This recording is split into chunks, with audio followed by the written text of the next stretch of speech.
One thing that you bring up, which is I think really important, is in the world where we cannot escape the mystery and that we must adopt this felt sense of humility, oppression of contrary opinions is absolutely a problem because you cannot be certain that you're right about anything. So when you start to censor or oppress through any different type of cancel culture, force, removal, deplatforming, etc., even though your justification might be, well, from a utilitarian standpoint, this might be causing harm.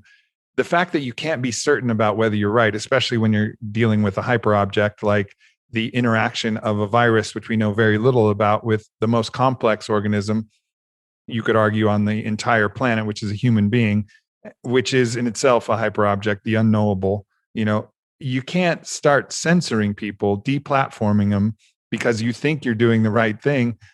It fundamentally degrades the whole thing. And this is one of the deep challenges of this kind of hubris, this certainty that you're right. Like, we need this chorus of voices in discourse to try and outsource this problem to as many different perspectives as possible, and then start to wade through it, get them in healthy discussions. And as I was leading up to this, I was thinking, like, fuck, man, like the art of debate, like really like honest debate where it's like, where you give each other a hug at the end and thank them for bringing the ideas, like that idea between these different, polemic sides. This is something that needs to come back, and it needs to come back in the public forum and be encouraged.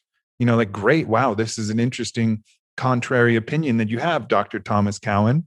Like, let's have you talk to someone who's, the leading expert in germ theory, and let's talk about your terrain theory, and let's just discuss this. Let's encourage this type of thing. It seems like that's what's necessary, to move forward and start to sort out all of these immense problems. Unfortunately, it's not what's happening. It's opposite of what's happening right now in many ways. And, what we're seeing is just the use of force. We're seeing power games being played out, which I think they're grounded in this hubris. But ultimately, this is, and I think it's a big part of what your Consilience project is to make transparent these things that are happening so that we can get to the point where everybody's just starting to talk to each other, and collectively we're starting to figure shit out together. This is actually really tricky and nuanced. Most people really don't like the idea of censorship of speech and deplatforming when it comes to ideas that they resonate with. But most of the people, let's say we take someone who has a politically right perspective that doesn't like the deplatforming impulse of cancel culture, they might still feel really happy to censor Chinese sock puppets that are sowing propaganda in the US. And they're like, we have to fucking stop that because people don't have the epistemic training to be able to know what is a sock puppet and what isn't. And they're influencing teenagers who are on here who are already upset and suicidal or whatever the fuck it is, right? And they're using AI tools to be able to do it. They're using amplification in a way. When we talked about freedom of speech, the most people that you could talk to was like the people that could hear you speak when you were standing somewhere. And so do we want to censor Russian propaganda in our media space? Do we want to? So most people think that there are certain actors that don't have the interest of whatever the in-group we're paying attention to is, that could share information that is false, but with a higher degree of game theoretic capacity than the general public has, that could beat them. And they're like, no, we actually have to deal with that. So it's tricky, right? There's a nuanced argument here. And because there's a nuanced argument, it's the kind of thing that you need the right kind of conversation around.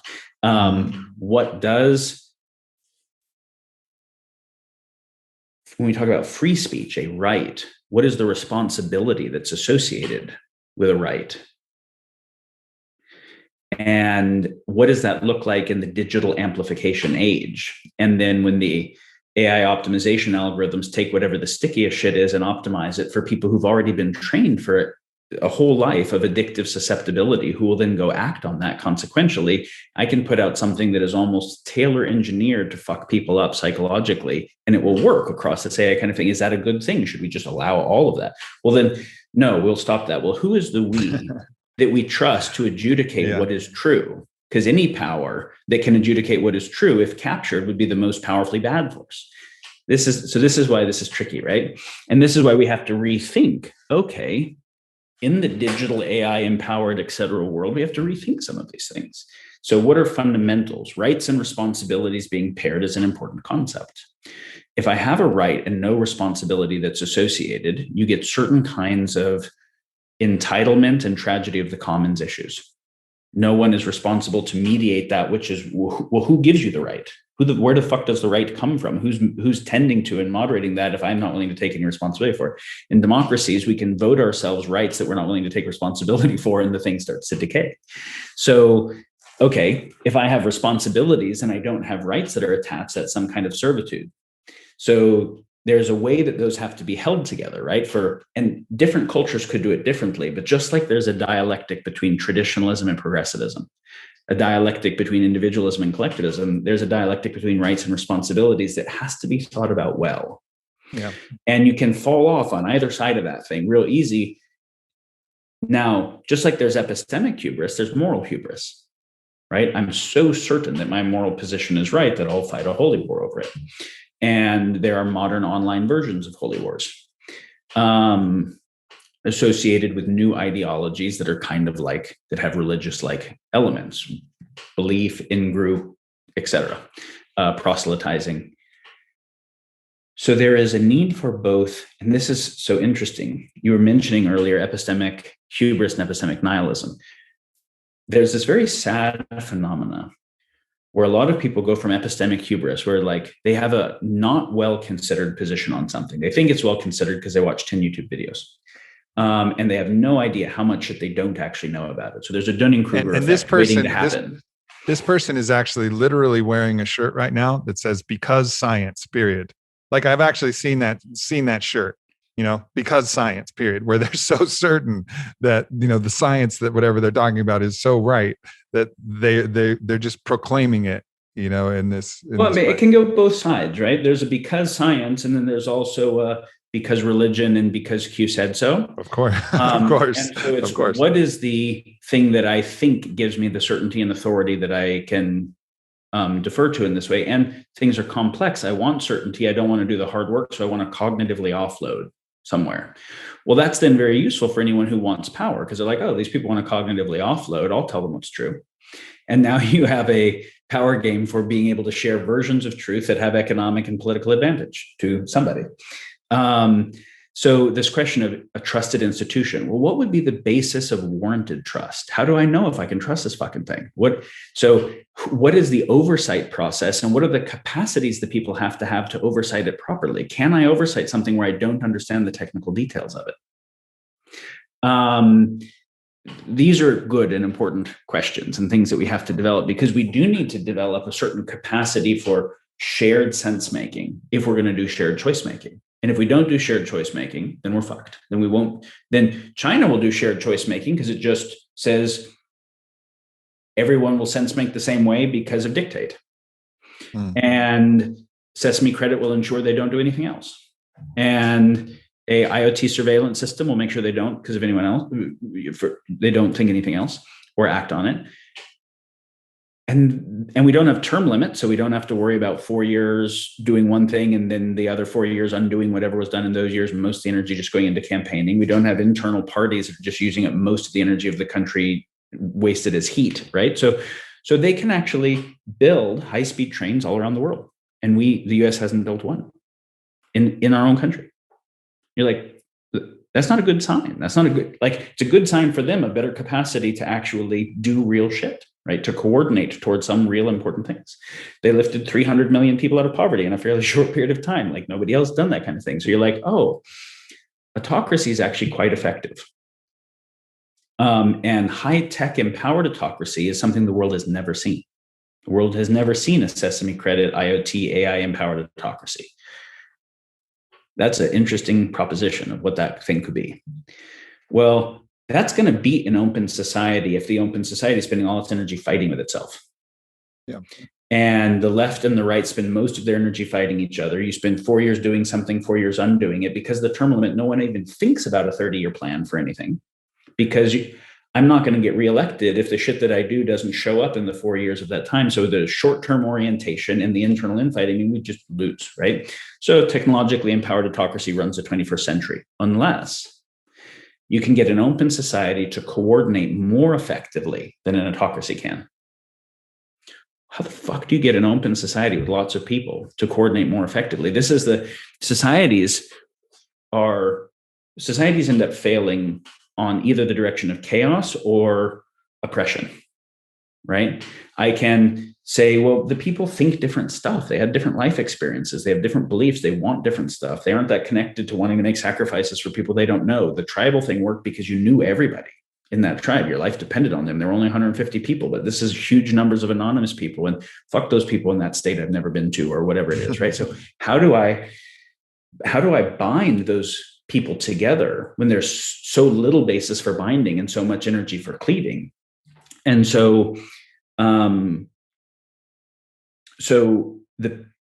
if I don't, it's very easy to have chaos emerge pretty naturally. I want this thing, we're just going to fight over it, and you get increasing kind of all against all wars, right? And then the thing fails. Or you say, no, we need order. We actually need some order to be able to coordinate. Otherwise, we get beat by some external force that has order. So we're going to get the order through imposing it. We're going to do stronger top-down, everybody thinks this thing, better versions of government cohesion of belief. We call that government propaganda. Control of the population. We call that authoritarian state, whatever it is. I mean, control of the behavior. But then that's a failed state in its own purpose, because it's not actually serving and liberating the people.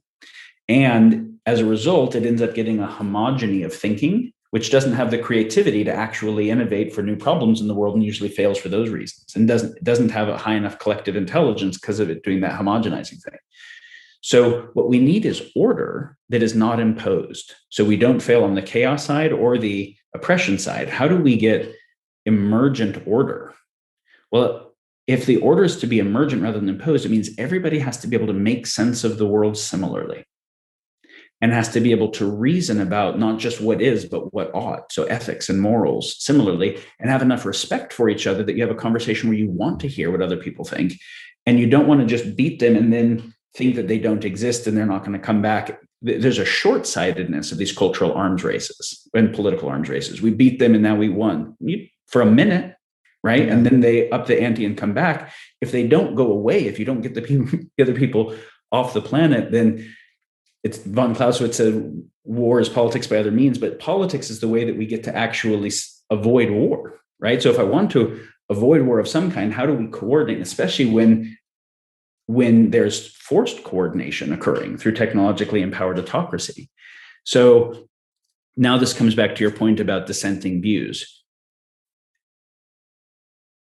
A civically minded person, as well as even a well-informed, epistemically minded person, knows that they're probably wrong about most things, right? Knows that there's probably a lot of stuff that they don't know. They want to know it. They don't want to hold on to being wrong about something or partial or whatever.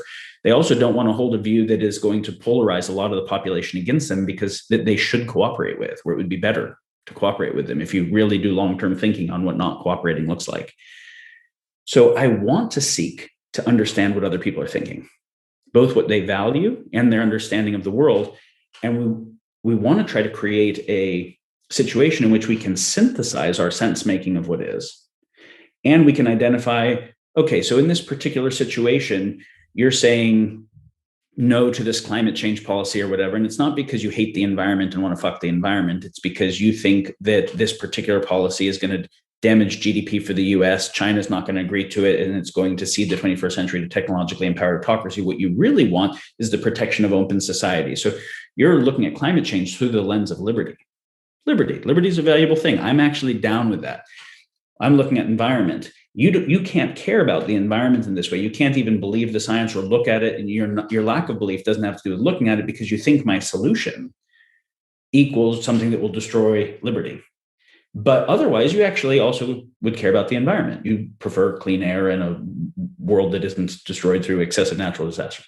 So if we can separate the strategies that are shitty strategies from the values they're seeking to serve, and recognize that the values on the other side are also real, and say, how do we hold these together? And then try to come up with solutions that meet all of them better, that have less unnecessary trade-offs, that balance the trade-offs better.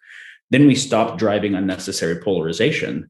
And you could start to have the fact that in an open society, those diverse viewpoints mean more collective intelligence than the homogeny thing has. And as a result, it can actually coordinate across a larger body of collective intelligence. That's the only thing I actually feel much hope about in terms of how we move through this next phase.